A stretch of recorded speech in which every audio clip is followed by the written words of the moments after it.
You think I'll let you zone? Baka.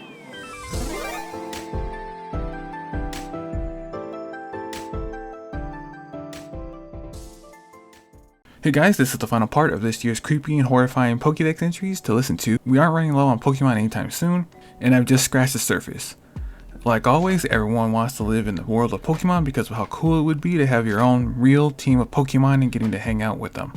People never think about the dark side, living in a world with semi-sentient monsters that can take advantage or outright kill you if they wanted to on that day, if they felt like it. Chandelure is pretty creepy as they stalk, and they like certain places where they can find nice souls to steal and use. In its white entry, it absorbs the spirit, which it then burns. By waving the flames on its arms, it pulls its foes into a hypnotic trance. Chandelure uses spirits as fuel for their fire to attack or to use to hypnotize their target. You really don't want to meet one unless you have a surefire plan of attack. It doesn't get any better even a couple of years later, like in Black and White 2. The spirits burn up in its ominous flame, lose their way, and wander the world forever.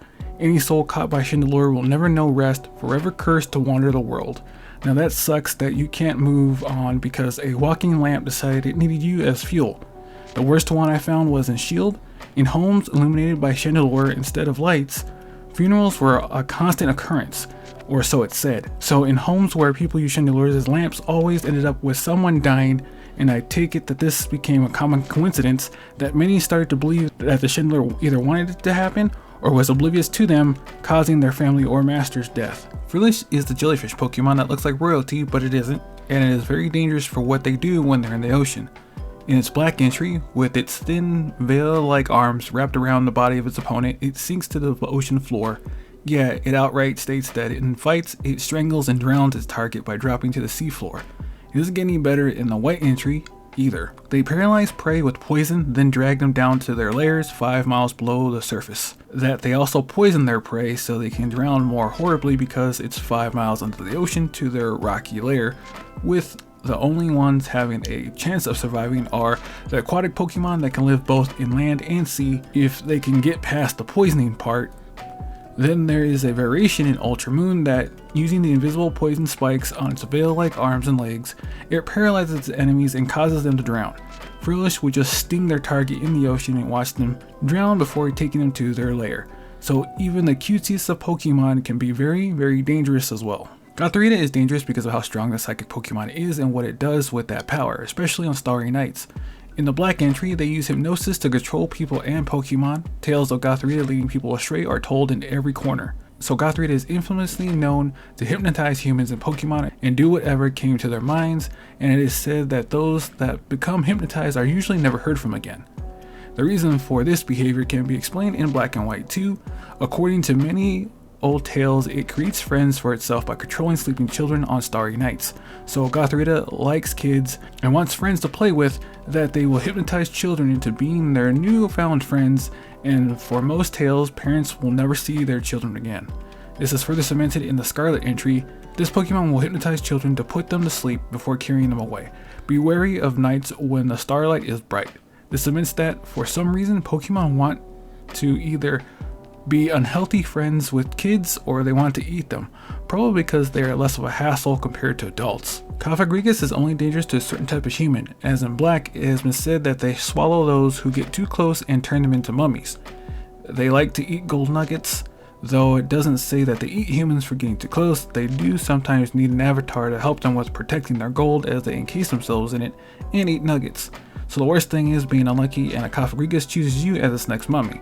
But you don't have to worry too much as they go after a certain type, as in White, they pretend to be elaborate coffins to teach lessons to grave robbers. Their bodies are covered in pure gold. They prefer grave robbers or robbers in general for their mummies. They won't make you their first target, which is good as long as you don't get too close to any unfamiliar Cofagrigus. There is one more thing about them that is a bit unnerving though. In its sword entry, this Pokemon has a body of sparkling gold. People say it no longer remembers that it was once human. This is based on its base stage, Yamask. They were people once who became that Pokemon carrying around a mask of their face. But here Cofagrigus, if it is really true and it really is a human, then it doesn't remember that it was once a human and acts like a Pokemon now. Next is Darumaka, but Darumaka is here not because it's creepy or horrifying. It's one of its dex entries is just plain weird that humans do this. In its white entry, Darumaka's droppings are hot, so people used to put them in their coats to keep themselves warm. Yeah, people use the hot dried shit as a heat pad in cold weather climates, and that doesn't seem to be a very hygienic thing to do. Let's end it with one of the most obvious ones in Drifloon. When in its Pokédex entry, it tugs on the hands of children to steal them away, however it gets pulled around instead. With this, it shows me that the child needs to be a certain weight for Drifloon to take them. If this is an accurate representation, and instead of taking a child, Drifloon becomes a balloon for a fat ass kid.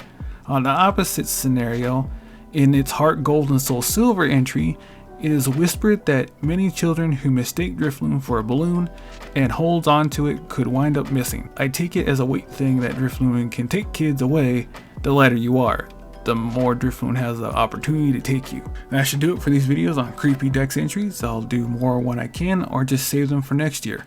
But until then, stay gold, and I'll see you guys in the next video.